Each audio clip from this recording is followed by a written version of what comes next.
estamos começando mais um programa da série Arte Agora, aqui no canal Arte Agora, e hoje eu vou conversar com a professora Iná Nascimento, professora e escritora, que tem uma história extremamente interessante e muitos projetos bons, e vamos compartilhar com todos essa experiência da professora Iná Nascimento. Iná Nascimento, Oi, bem-vinda ao programa Arte Agora, ao canal Arte Agora. Tudo bom? ei, que delícia e que privilégio. Então, muito obrigada pelo convite. Me sinto bastante honrada com o seu convite para falar aqui no programa. Então, vamos lá. O que eu puder, vou contar tudo, tá bom? Ótimo. Ô, Iná, a gente vai. Existe uma pergunta que eu faço a todos os nossos convidados que cumpre dois objetivos. O primeiro objetivo é contextualizar a presença do convidado no programa em si. Porque Iná Nascimento foi convidada para falar sobre projetos importantes como a leituração. Porque ela concebeu, ela que conduziu, não tem. Aí você vai dizer exatamente por quê. E outro objetivo que a pergunta cumpre é fazer o registro da sua passagem no canal. A gente espera que daqui a algum tempo, daqui a 100, 200, 300 anos, o mundo já vai ser outro, se é que vai haver mundo, vai aparecer algum arqueólogo digital, vai cascavinhar lá os arquivos do YouTube e vai descobrir essa nossa conversa e eu vou ficar muito feliz em saber que o homem do futuro vai descobrir que nós tivemos esse encontro aqui no canal Arte Agora. Iná Nascimento. Quem é Iná Nascimento?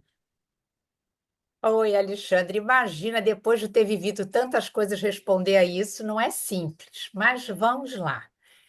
A Iná é filha de uma dona de casa, né? Eu nasci no Rio de Janeiro, sou filha de uma dona de casa carioca, com um pai paraibano do sertão, de uma cidade chamada Santa Helena, na Paraíba.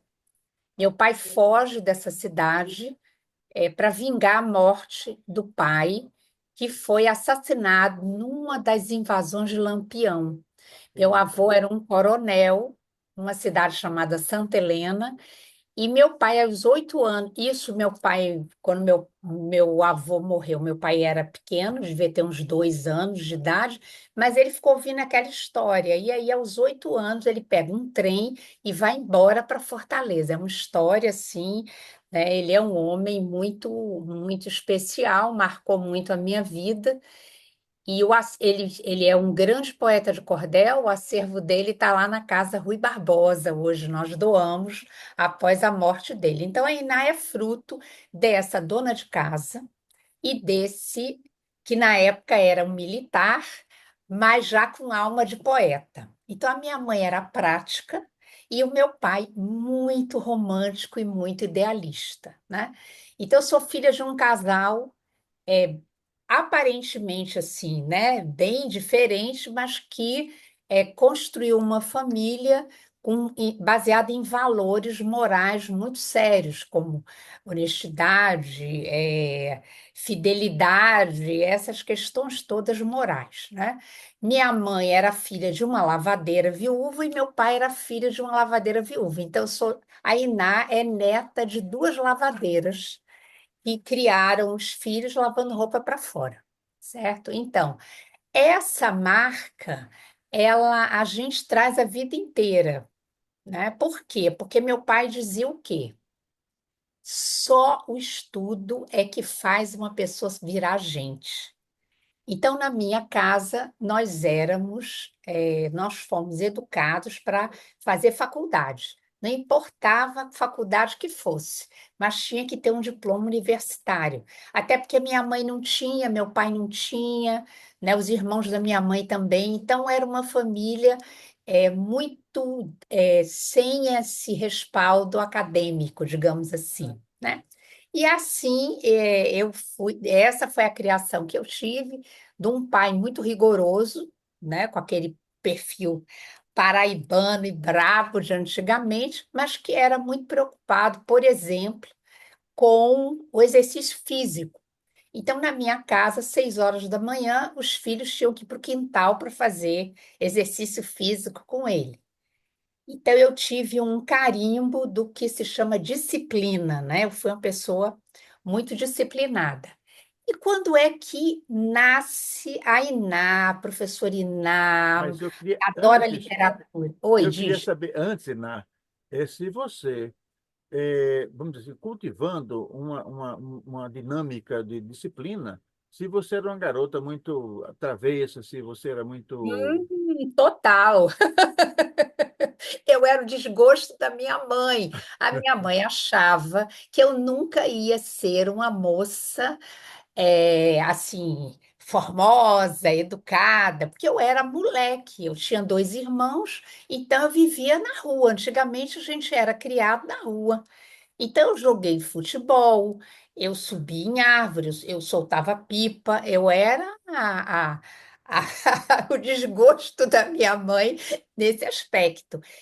Também era uma maneira, obviamente, você sabe, que a gente encontra uma válvula de escape para enfrentar essa disciplina toda, porque era muito rigor. Pra você ter uma ideia, quando eu e meu irmão a gente acabava de almoçar, ninguém podia deitar, sentar, nada. Ia para a mesa de ping-pong para jogar 1 hora de ping-pong, porque o meu pai dizia que não se dorme depois do almoço. Seu Era pai, uma educação bastante rigorosa, né? E é interessante porque ele tinha essa alma já de artista, então, mas também ao mesmo tempo. Eu conheci música clássica através dele, né? Ele construiu nos fundos da casa. Então, aí eu digo que nasceu a Iná. Eu até conto isso no e-book que eu escrevi, falando da metodologia leituração. Ele construiu um cômodo que ele chamava de biblioteca, e que na biblioteca tinha as prateleiras para os livros, cada filho tinha uma bancada para estudar, tudo muito simples, mas cada um tinha sua bancada para estudar, e foi ali que eu conheci Monteiro Lobato. Pronto, aí começa a paixão através do Monteiro Lobato e de toda a obra dele, porque era uma das coleções dessa biblioteca, junto com a Enciclopédia Barça. Então, eu tinha essas referências aí, e aí eu descobri a leitura apesar da escola. Então, eu sempre digo isso, que às vezes, principalmente no passado, a leitura na escola era alguma coisa muito castigadora, digamos assim, era um castigo. Você vai para a biblioteca de castigo, ou então a escrita. Escreva 1000 vezes, não devo conversar na sala de aula, coisas desse tipo. Então, a leitura e a escrita eram castigos na escola de antigamente, e eu descobri que não era isso. Quem me ensinou? A leitura com os livros do Monteiro Lobato, né? Então, eu me apaixonei logo pela Emília. Então, a minha heroína até hoje é Emília, né? A boneca de pano, que dizia o que pensava, né, Alexandre? Ela não tinha filtro, ela dizia o que pensava, e era exatamente assim que eu queria viver, que eu tinha que pensar bem no que eu dizia na minha casa, né? Então, aí, naturalmente, eu acabei fazendo o quê? Fui fazer um curso para ser professora, que no Rio se chama Escola Normal, aqui em Recife é curso pedagógico, e dali eu já fui para a Faculdade de Letras, né? Então aí eu começo o percurso profissional na Faculdade de Letras como professora. mas quer dizer que você foi para letras impulsionada pela obra de Monteiro Lobato. Acredito que sim, eu não tinha muita consciência na época, mas principalmente já pensando o seguinte: eu não vou ser uma professora castigadora dos meus alunos, certo? Então, eu sabia muito bem como eu ia me... É engraçado isso, eu olho para trás hoje, eu vejo, eu sabia muito bem que perfil de professor eu queria ser. E eu comecei muito cedo, né? Então, com 18 anos, eu estava em sala de aula, eu praticamente me misturava com os muitos alunos da escola onde eu trabalhei. E a minha primeira escola foi um concurso que eu fiz para o estado, no Rio de Janeiro, ficava num município chamado São João de Meriti, que é Lá no Rio, a gente considera que é o quê? A Baixada Fluminense, que não era o que é hoje. Imagina isso há mais de 40 anos atrás, era assim, o fim do mundo trabalhar num lugar desse. E aí vale a pena contar a história de como eu achei a escola. Vou eu procurar a escola, aí parei na beira do morro, era um morro. Aí eu perguntei para um senhor lá, moço, onde que fica a escola Caetano Belloni? Aí ele disse, dona, a senhora está vendo esse morro todo aqui?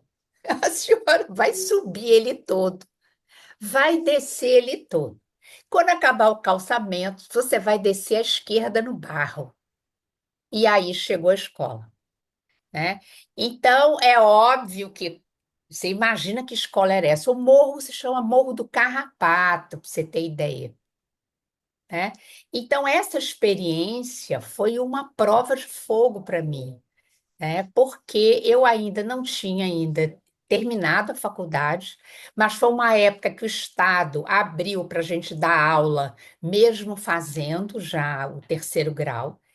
E aí eu me vi, Alexandre, diante de uma situação que eu não conhecia, que era uma coisa chamada fome.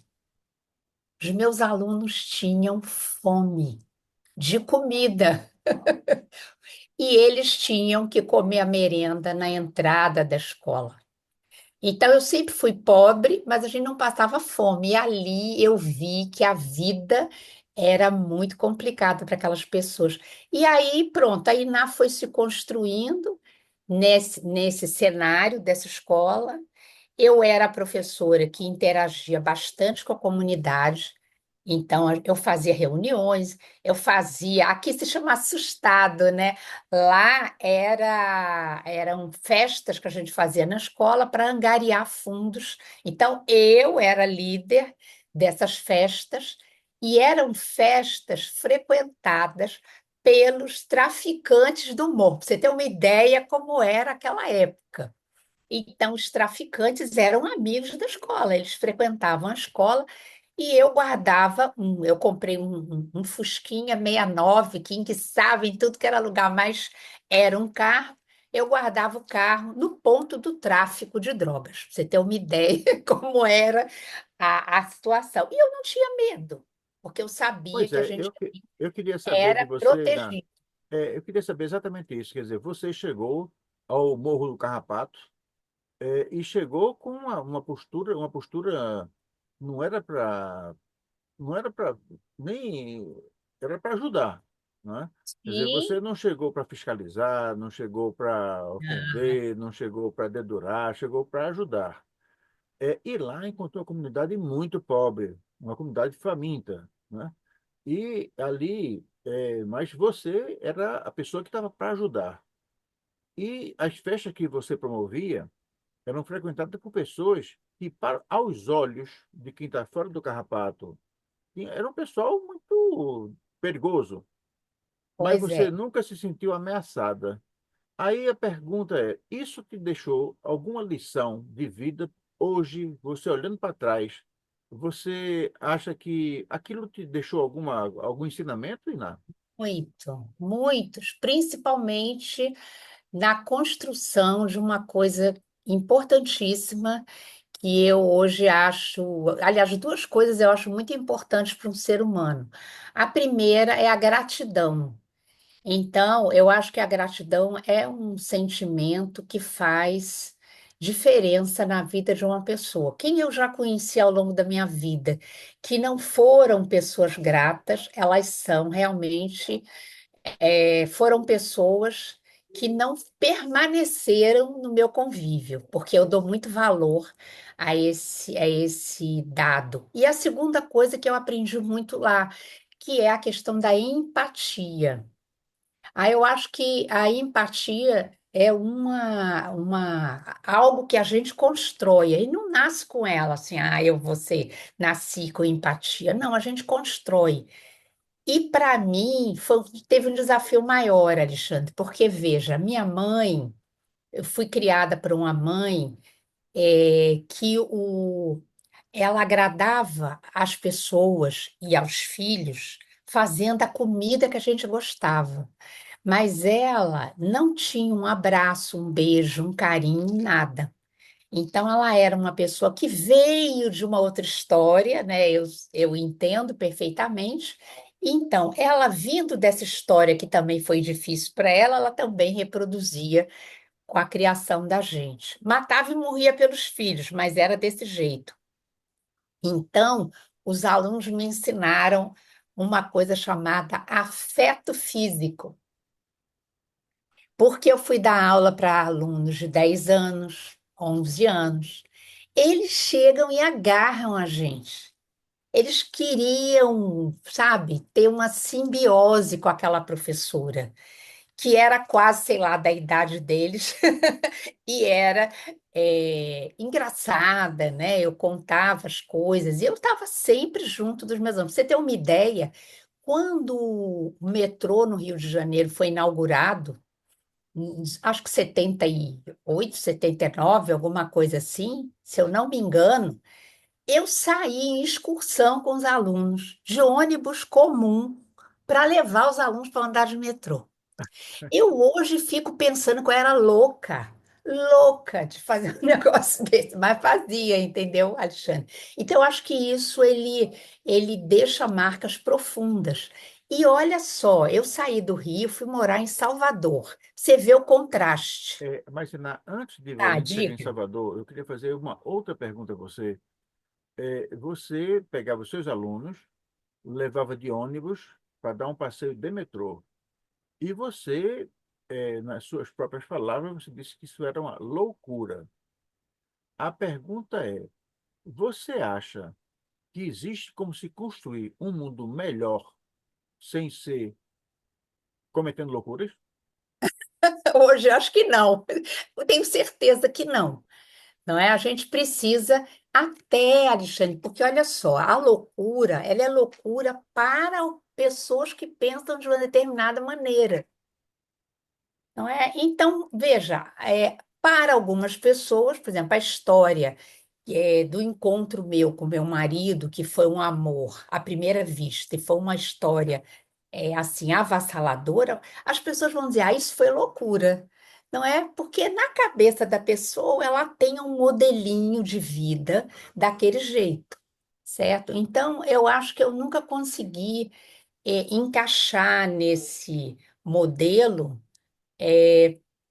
Não sei por quê, é o meu jeito de ser. Mesmo quando eu era funcionária pública, digamos assim, que a gente trabalha numa universidade, você é funcionário público. Eu nunca consegui ter essa quietude, eu sempre fui inquieta, né? Então, essa inquietude constitui tudo que eu vim construindo ao longo do tempo, É, né? Eu eu, acho que eu, isso é essa, importante. esse tipo de pergunta é interessante, porque aqueles que acompanham o programa vão perceber que essa inquietude, essa ousadia, esta loucura, ela impulsiona a fazer muitas coisas boas. E lá atrás, ela quase uma menina ensinando a crianças de 11, 12 anos, ela já fazia essas coisas. Então, o que ela faz hoje não é diferente daquilo que ela fazia antes. Só que é um público diferente. É um público diferente, É, né? verdade. Mas, e aí nós fomos para Salvador. E em Salvador, como é que foi? Então, olha só, aí eu tive meu primeiro casamento, a gente mudou para lá, fiquei um ano, e lá em Salvador eu morei um ano. E foi uma experiência incrível, né? Eu fui trabalhar, eu levei, na primeira escola que eu levei o meu currículo, já fui contratada. Então eu gostei porque eu já fui logo, né, construindo um espaço de trabalho. E era, na época, no ano 1981, a escola mais chique de Salvador. Era uma escola chamada Teresa de Lisieux e ela ficava num bairro cercada das comunidades. Ela ficava ali perto do shopping, de um shopping, o primeiro shopping que colocaram, né?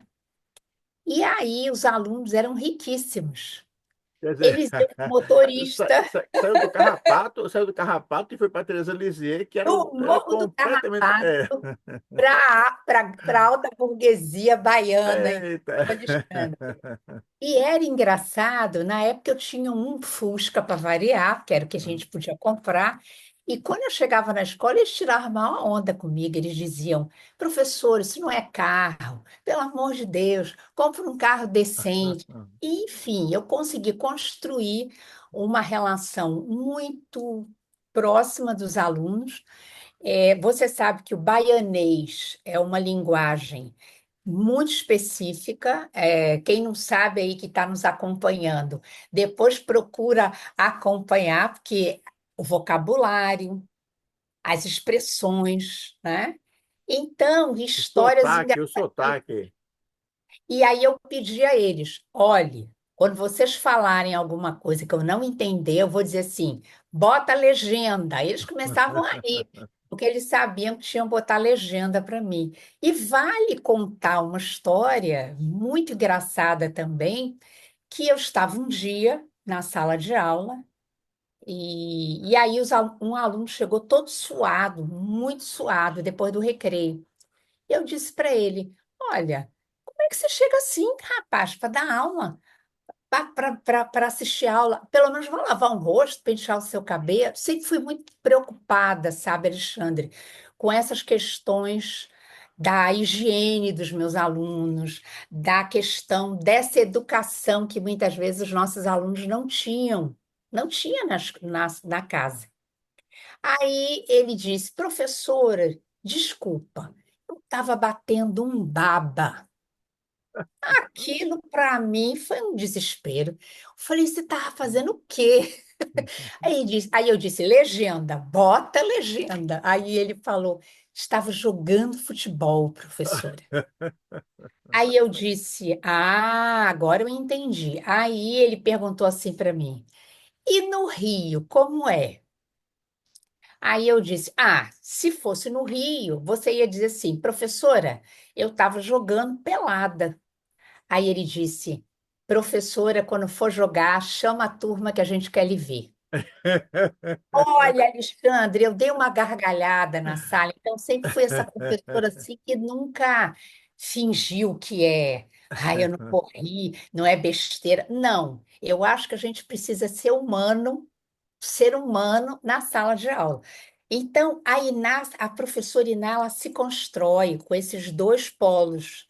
Um polo, né, dos alunos de escola pública, do Morro do Carrapato, para quem faltava comida, e com os outros que tinham tudo, né? Mas que conseguiram estabelecer comigo a mesma relação que eu tinha com o outro lá no Morro do Carrapato. É uma coisa. Oi, Ná. E aí você começou. E quando foi que eh, você começou a querer deixar a sua obra como professora através de escritos, através de mobilizar? Ah, Como é? então. Isso é uma coisa importante. Eu acho que. Ah, isso aí é Recife. Bom, Quer dizer, você já tinha saído de Salvador, Salvador, já de estava no Salvador Recife. eu vim para Recife e em 1984 abriu o primeiro concurso público para o Colégio de Aplicação da UFPE. Até então, os professores que trabalhavam no colégio eram professores convidados. Então, em 84, o colégio abriu um concurso público, né? Na época se publicava no jornal, hoje a gente não sabe mais o que é isso, né? E eu li, eu falei: ah, eu vou fazer prova para esse colégio, né? E fui e me inscrevi para o concurso. Acostumada a fazer concurso, com muitas vagas e muitos professores, eu fui lá no colégio fazer minha inscrição. E quando eu perguntei, eu estava grávida da minha filha, né? Quando eu fui lá fazer a minha inscrição. Aliás, não, minto, eu estava grávida quando eu vi a notícia. E aí eu botei na minha cabeça: bom, eu me inscrevo em fevereiro, o concurso é março, a minha filha nasce em abril. Pronto, tudo organizado. Cabeça caretinha, né, Alexandre? Bem organizado. A vida vem e bagunça tudo. A minha filha nasce prematura de 7 meses em fevereiro, e eu não tinha nem feito a inscrição. Tive que ir correndo depois fazer a inscrição. E quando eu cheguei lá, a secretária, na época, já faleceu, mas ficou muitos anos como secretária, Maria Clara. Aí eu fiz a inscrição, aí eu perguntei para ela, são quantas vagas? Aí ela me disse, uma vaga. Ah, Alexandre, eu só faltei desmaiar, cair dura para trás. Aí eu já tinha pago, já tinha ido no banco pagar e feito a inscrição. Eu vim da UFPE até Boa Viagem, onde eu morava, aos prantos no carro. Porque eu disse, para que eu joguei dinheiro fora? Eu não vou conseguir. Aí eu gosto de contar, porque às vezes as pessoas elas têm medo das coisas, né? Mas sempre é bom a gente ouvir essas histórias. E aí o que aconteceu? Eu liguei para o meu pai, que era o meu grande mentor, e ele disse: "Ô, minha filha, deixa eu te perguntar uma coisa. Você precisa de quantas vagas para trabalhar?" É, Aí eu me acalmei, eu falei: "Bom, vou fazer a prova." E a prova foi em março. Eu fiz a prova com a Raquel, minha filha se chama Raquel, no bebê conforto, porque eu não tinha com quem deixar a menina. Então foi uma grande aventura. Eu devo muito ao colégio de aplicação. Que aí o que que aconteceu? Para quem não sabe, o colégio de aplicação é um colégio em que a gente dá aula, mas a gente também orienta os estágios de quem vai ser professor. Então eu tinha muitos estagiários na minha turma. E com isso, eu tive muitas situações interessantes dos desafios desses estagiários. E aí, o que que eu comecei a fazer?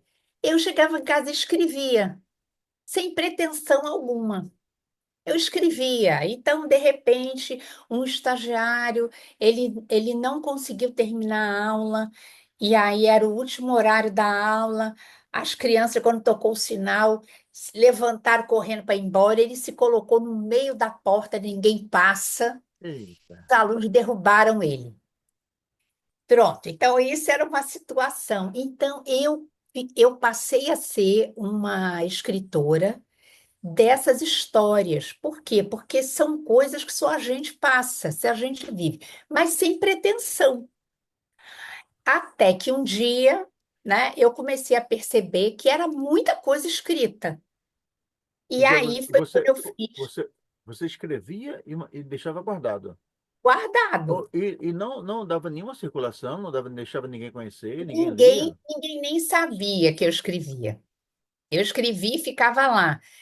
Então, eu acho hoje que eu ficava pensando, talvez assim, que aquilo era um registro para depois rever as experiências. Eu usava a escrita como algo de registro do que tinha acontecido. Mas com a veia que eu tinha herdado lá do Santa Helena, né, que é o meu pai, que era o poeta, então aquilo eu ia fazendo, descrevendo, narrando, contando histórias. Então, isso foi crescendo nos escritos. E aí é que eu resolvi publicar. Tudo é iniciativa pessoal, a gente tem que pagar alguém para diagramar, Não, mas aí, pagar a não, mas aí editora. são outros 500. O ponto fundamental aí é a decisão de publicar, porque publicar é um ato de coragem. Não é uma coisa, não é assim, não vou publicar, não. O que, aquilo você vê o seguinte, você teve uma lembrança do seu pai, né? Mas a decisão de publicar saiu como? Como foi assim? Vou publicar hoje porque não aguento Não mais e sei assim o foi momento impulso. exato. Acho que eu comecei a perceber que às vezes a gente tem histórias tão interessantes na vida da gente e a gente não compartilha.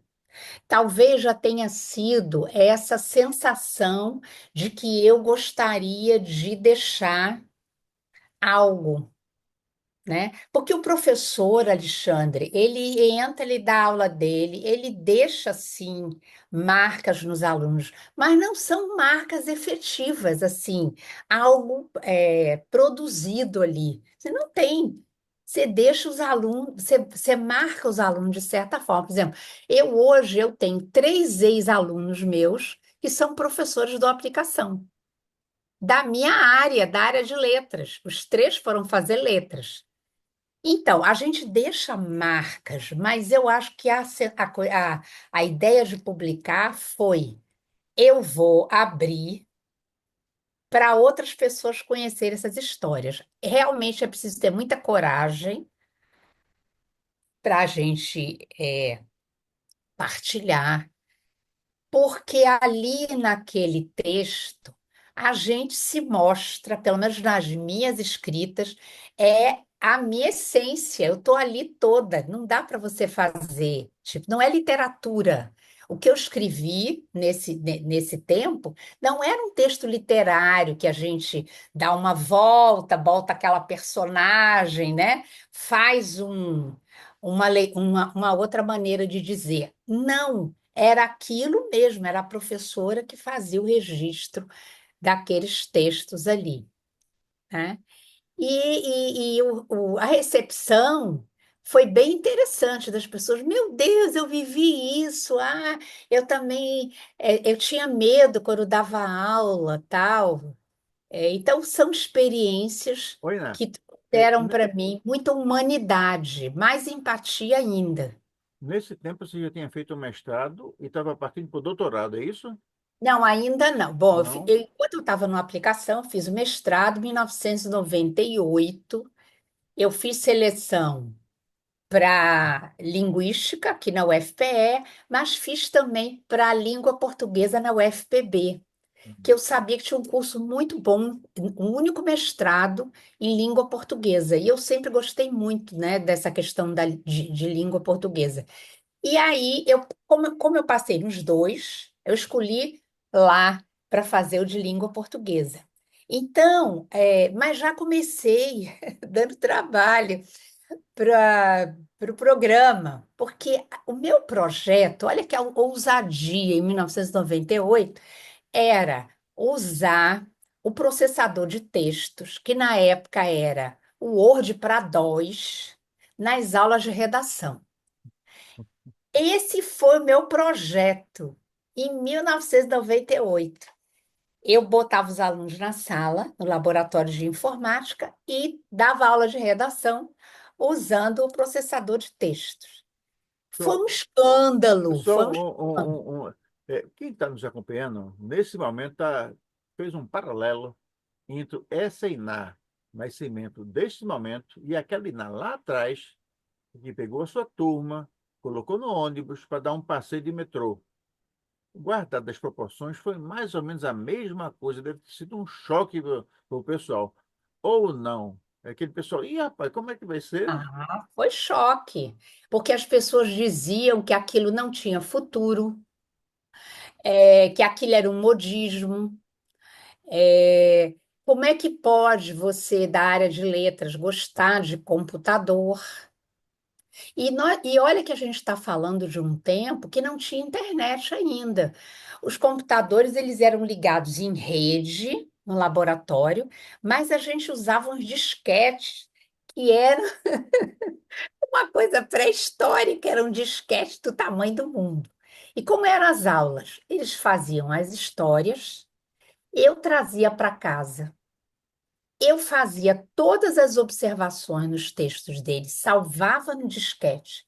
E na outra aula, eles olhavam o texto, olhavam as observações e reescreviam os textos. Então, eu estava trabalhando uma concepção de escrita e reescrita já naquela época. Mas a crítica foi muito grande. É metida a que gosta de fazer coisas diferentes. Sempre quem é corajoso vai ter que pagar É, um preço, é o né? preço, é o preço, é o preço. Né? Se não, se, É. tá- Então é o seguinte, é aquilo que a ousadia, ela choca. E os que não são ousados, por medo, fazem críticas. Sim, mas e aí? E aí? Como é que foi? Aí depois você passou essa fase, estava lá na Paraíba, voltou. Sim, aí voltei, né? Fiquei ainda um tempo no colégio de aplicação e depois, como eu não tinha, na realidade, veja, dentro de uma universidade, a sua ascensão profissional, ela vem para você ou assumir a coordenação, sempre cargos administrativos. Isso nunca foi meu foco, nem meu propósito. E aí eu resolvi contar o tempo de serviço, me aposentar e entrar para uma equipe. Fui convidada para trabalhar com livros didáticos. Então aí eu fui ser autora de uma coleção, junto com outra equipe, de uma coleção chamada Pensar e Viver, que era da Ática, da editora Ática. Então, foi um trabalho, foi um grande aprendizado, eu não tinha a menor ideia como se constrói um livro didático, como é que se faz, como é que não faz. Então, eu fui aprendendo fazendo. Era um sonho meu, era, certo? E eu acredito, agora falando isso para você, porque foi assim, depois que terminou esse projeto, eu resolvi publicar os meus textos. Você veja que foi um processo que foi desencadeado na elaboração dos materiais didáticos e que me dava muita satisfação também, muito estresse, porque foi uma coleção que foi para ser avaliada pelo MEC, por aquele Programa Nacional do Livro Didático. Ela foi aprovada, né? Então, para que isso aconteça, os critérios são muito difíceis, né? Então a gente conseguiu. E aí, depois disso, eu fui fazer carreira solo, escrever as minhas questões e alimentar a ideia do doutorado, que eu sentia falta disso na minha formação acadêmica. Certo? E aí foi quando eu fui, acho que 2016, se eu não me engano, foi quando eu entrei para o doutorado em educação na UFPE, no Centro de Educação, né? E também, ousadamente, né? Como é que o meu projeto é? Meus projetos são sempre bem ousados. No ano anterior, 2018, eu havia, não, 2016, eu havia participado de um trabalho voluntário, uma prefeitura chamada Feira Nova, que fica aqui próximo de Recife, e a prefeitura estava fazendo formação de professores. E um colega meu, Marcos Barros, que é professor do Centro de Educação, ele precisava de voluntários para ir uma vez por mês para passar o sábado em Feira Nova, sem ganhar nada.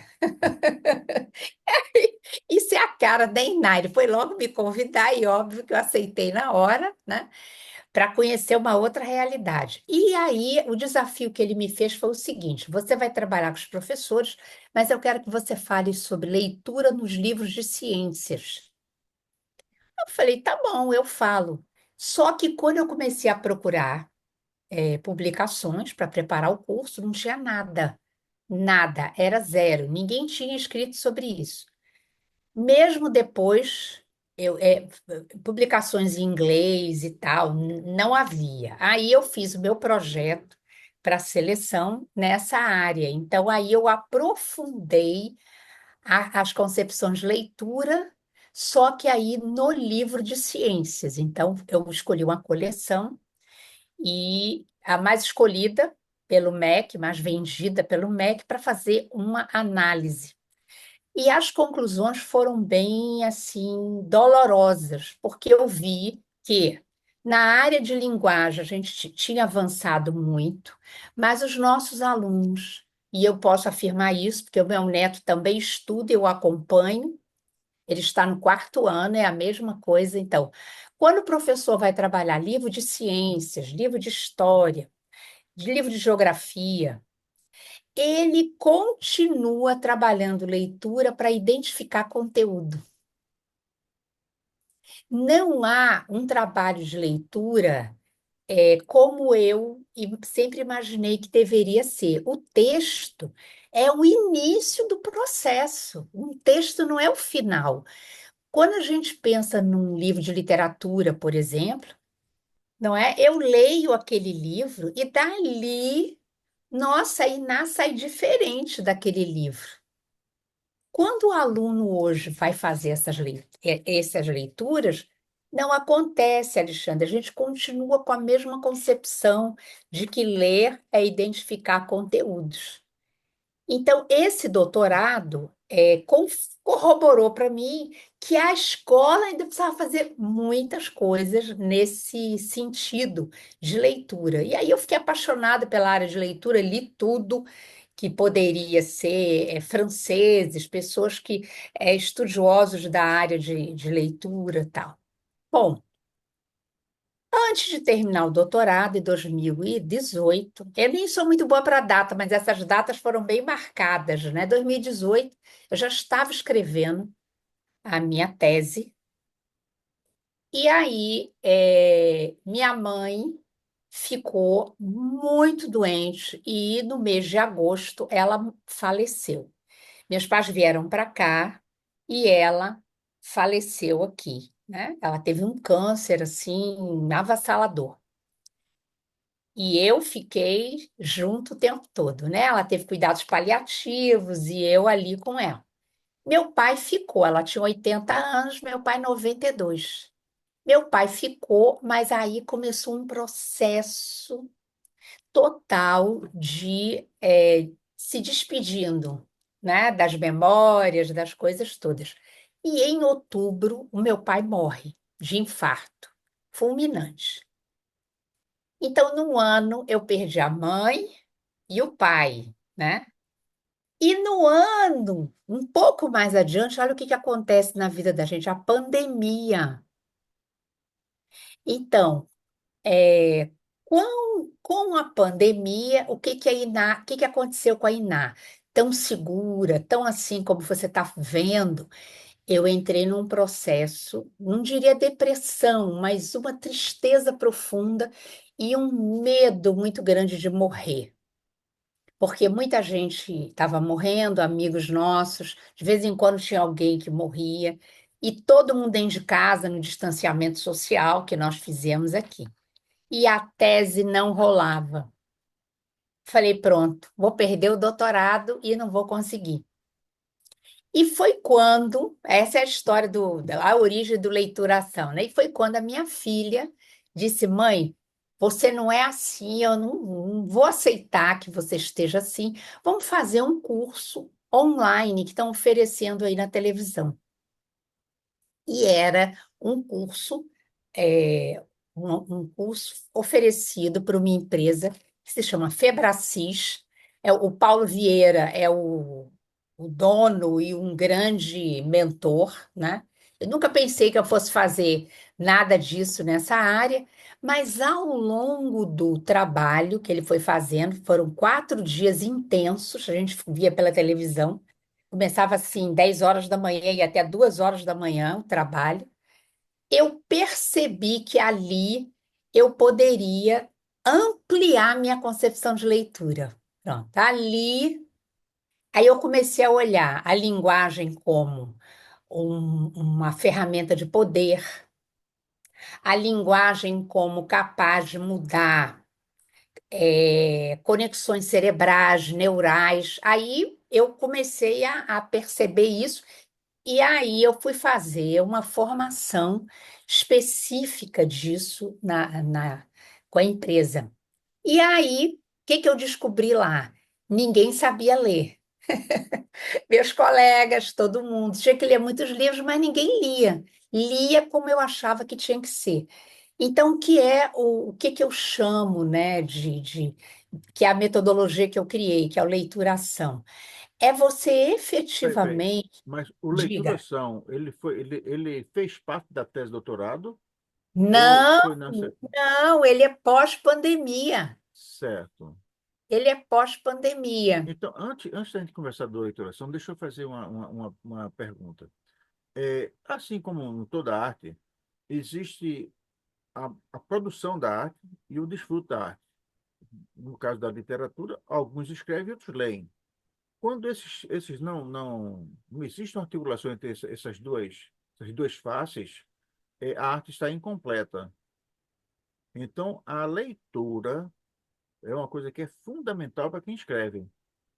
Eventualmente, as pessoas não percebem isso.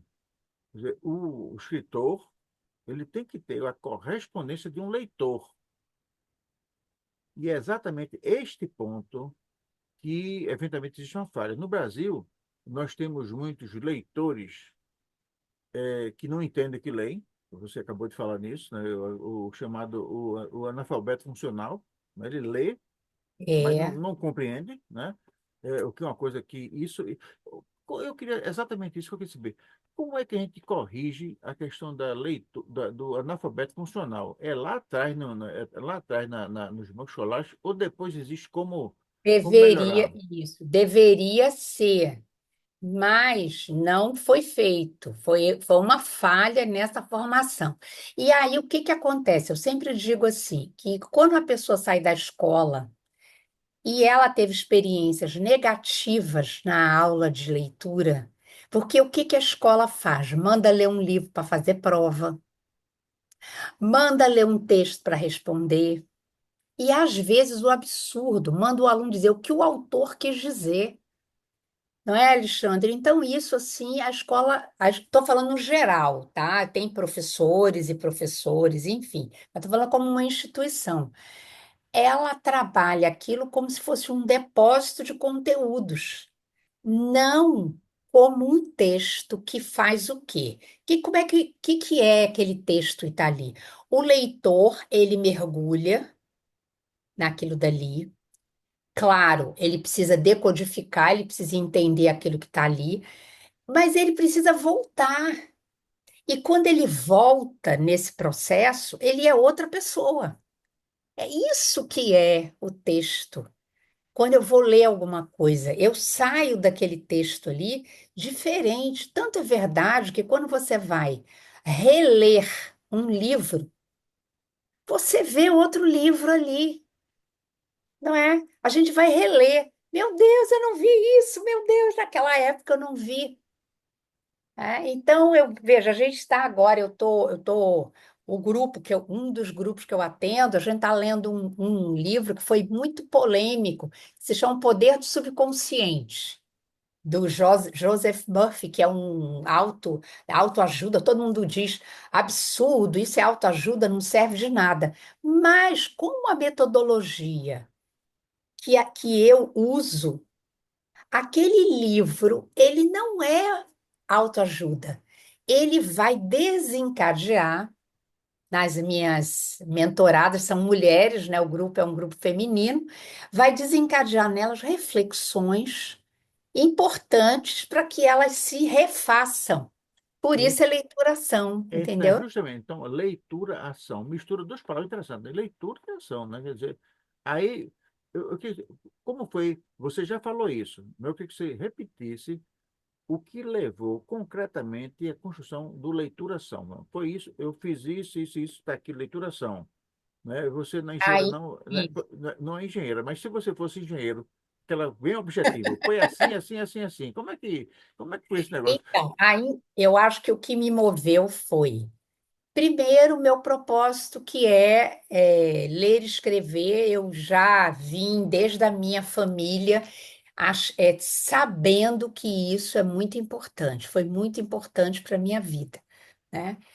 E lamentando que para muitas pessoas não foi, né? Então, acho que isso, ele começa um pouco lá, e depois a insatisfação de ver que, passados 20, 30, 40 anos, 50 anos de pesquisas linguísticas. A gente tem muita produção na área de linguística falando sobre leitura, compreensão, escrita, e isso não moveu nada na escola. Entendeu? Eu acho que isso daí foi foi o grande desencadeador. Só que aí, veja, eu já não estou mais na escola. Então, eu escolhi um outro núcleo, e aí começou a amiga que mora no Rio, a amiga que mora não sei onde, enfim, é um grupo bem que a gente se reúne online, então são pessoas de vários lugares.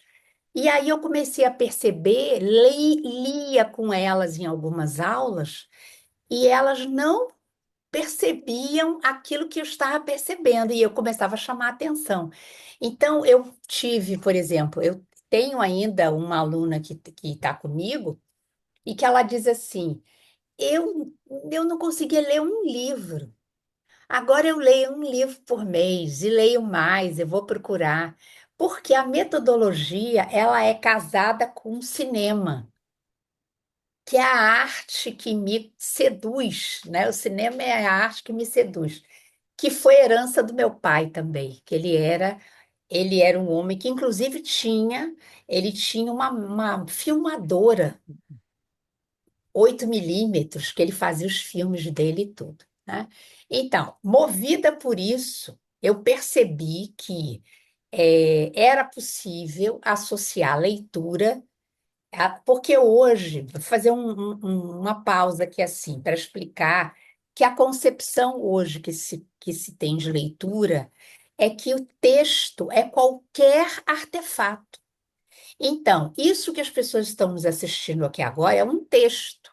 Ele é multimídia, porque ele vai ter imagem, movimento.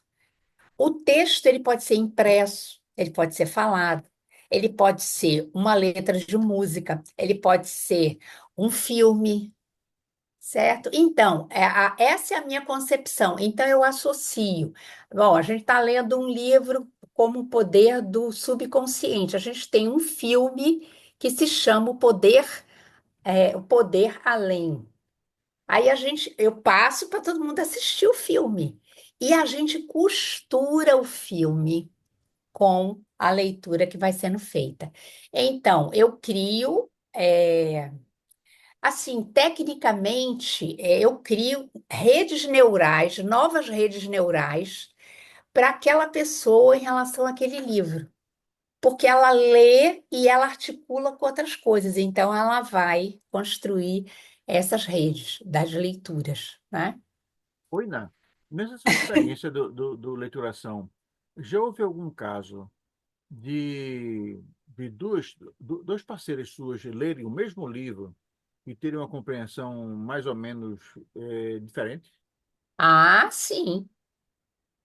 Isso é muito comum.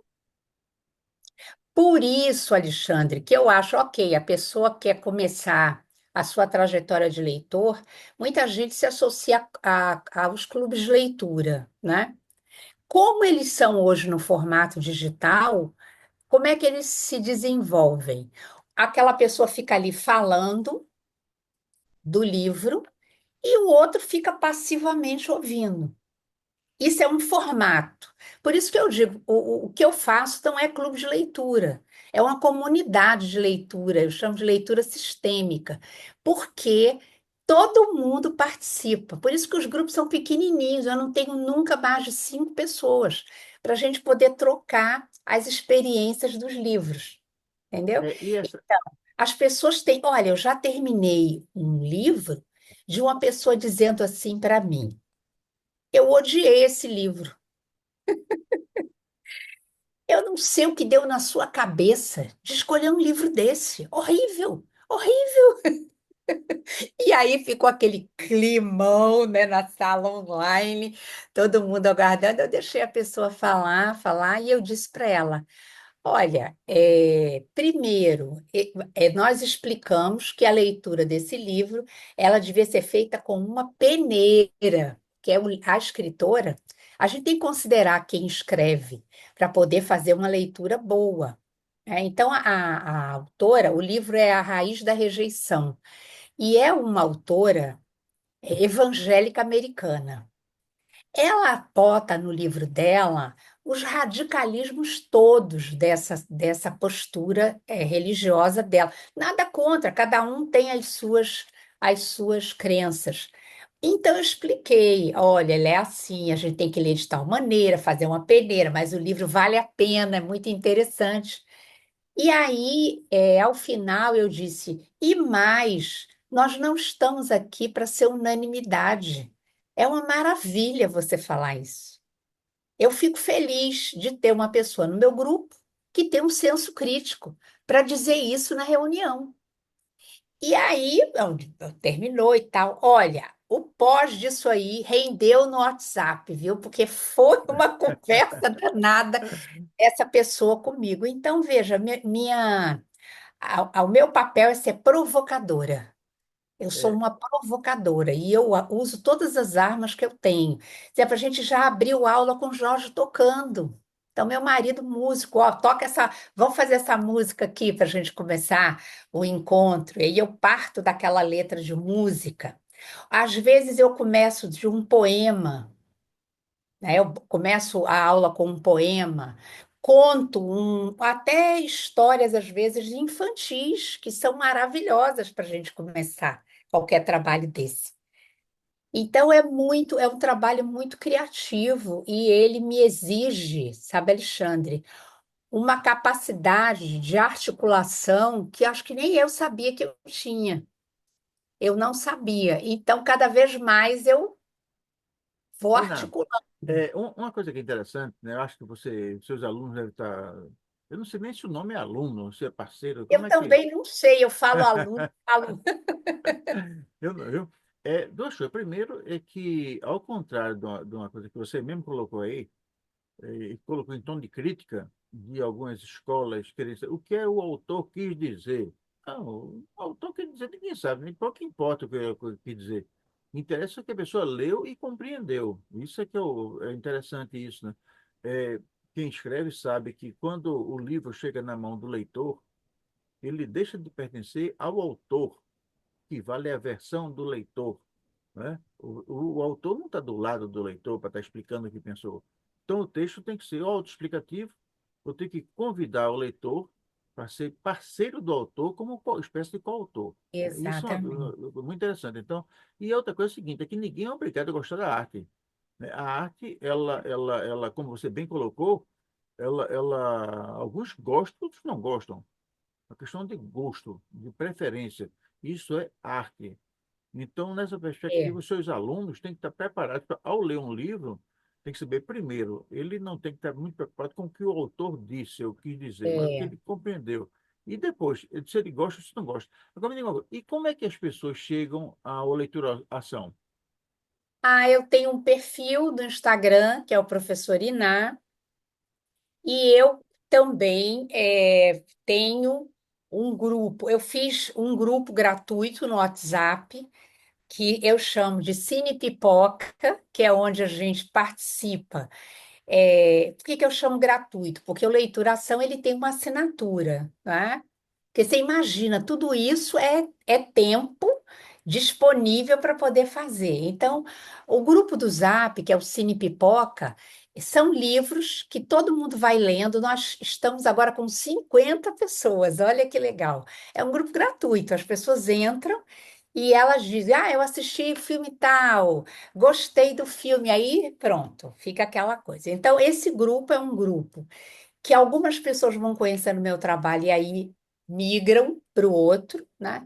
Muitas pessoas que indicam, então elas já participam e elas indicam pessoas, porque, veja, é preciso uma disposição para ler e querer aprender e querer se mudar, ficar melhor. Porque o objetivo da gente é se transformar, não é? Então, não é todo mundo que quer. Há muitas pessoas que estão satisfeitas com a vida que elas levam, né? Elas acham que já está bom, que aquilo dali já foi suficiente na vida. Então, eu diria que leituração é para essas pessoas que são mais inquietas e que querem avançar e iniciar um processo, principalmente, Alexandre, de autoconhecimento, porque a gente pensa que se conhece, mas a gente não se conhece, sabe? E aí eu tenho descoberto por quê. Porque a última inquietude minha eu estou fazendo um curso de neurociência, porque eu entendi que a leitura ela exige essas conexões e essas articulações das sinapses. E aí eu fiquei curiosa de saber como era que isso funcionava. Então, quando uma pessoa não está disposta a construir essas novas sinapses, o leituração não dá para ela, não tem nada a ver com o que ela, entendeu? Com o trabalho que é feito. É um trabalho de formiguinha, mas é um trabalho muito prazeroso e muito eficiente. Os depoimentos são bem legais. E a frequência dos encontros. É, é, eles começaram quinzenais, então. O formato é o seguinte: é um livro por mês, dois encontros online, né? E ao longo dos outros dias, a interação se dá num grupo de WhatsApp. Então, ali eu E não, oriento. não é o Cine Pipoca, já é outro grupo. Não, é o do Leituração, tem um grupo Certo, específico, certo, só de perfeito. quem está devidamente inscrito Perfeito. no Então, Leituração. deixa eu ver se eu compreendo aqui. Então, existe um grupo, que é a Leituração, que faz parte de uma coisa muito organizada. Existe uma leitura de um livro por mês, comentários e tal. Esse grupo tem a Leituração tem um grupo de WhatsApp, que é a Leituração. E fora isso, você também anima um grupo de WhatsApp, que é o Cine Pipoca, que é que as pessoas vão conversando lá sobre cultura, filmes, livros, essas coisas todas. Que Isso. eventualmente alguém pode migrar do Cine Pipoca ou se manter no Cine Pipoca e também abraçar o Leitura Ação. Por que o grupo do Cine Pipoca? Porque eu senti necessidade desse meu lado de ajudar as pessoas a servir outras pessoas. Então, eu tenho um negócio que é um produto digital, né? Que foi construído assim muito lentamente, porque eu não sou da geração digital, a gente vem da geração analógica. Então, eu precisei construir, por exemplo, fazer vídeos, editar, essas coisas todas. Eu fui aprendendo a fazer para poder colocar em prática. Mas eu sentia falta desse lado da Iná doar, entendeu? Não é bem doar, mas é, é provocar as pessoas sem necessariamente elas estarem oficialmente com uma assinatura no Leituração. Por isso é o Cine Pipoca. Perfeito. Bom, eu conversei com Ina Nascimento, professora, autora de livros, uma pessoa que vem movendo a sociedade com muita inquietude intelectual e muita disposição de se doar, de contribuir com o aperfeiçoamento da sociedade. Eu espero que todos tenham compreendido a importância do leituração. Eu já estou quase entrando para leituração, se bem que é grupo feminino não entra por conta disso, mas é uma coisa muito interessante, né? E você que está aí, existe um acesso, né? Existe o endereço que o canal está mostrando, enfim, você que está em casa, que está nos acompanhando, entra por leituração. Se não gostar, bota a culpa em mim, mas tenho certeza que você vai gostar, porque a Iná ela tem essa capacidade enorme de produzir É, coisas boas e você vai gostar. E se eventualmente gostar de um livro ou de outro, não tem problema não, porque ninguém é obrigado a gostar das coisas, né? Mas ninguém é unanimidade, né, ninguém é Alexandre? unanimidade, exatamente. Tá certo? Bom, passar E a eu palavra para a convido, Iná. então, eu convido as pessoas, mesmo que não quiserem ou não fizerem a inscrição oficial, entrar no perfil do Instagram. Por quê? Porque lá eu publico muito conteúdo em relação aos livros e também pode entrar em contato comigo, porque se tiver interesse em algum livro, eu tenho sempre os convites cortesia. São pessoas que pedem para participar da reunião e eles participam como convidadas daquele dia, certo? Sempre com esse foco do servir. Tá? Então, apareçam lá que eu vou ficar muito feliz. Aí bota lá, ó, eu assisti o programa lá do Alexandre, tá bom? Bom, Obrigada, Alexandre. Muito até a obrigada, próxima, Iná. viu? Muito obrigado e até a Até, próxima. boa tarde aí Parabéns para todo mundo. parabéns pela iniciativa. Com ideias assim transformadoras no Obrigada. mundo. Até logo. Tchau, Um tchau. abraço. Como eu digo, um abraço letrado para todos e todas. Beijo, tchau.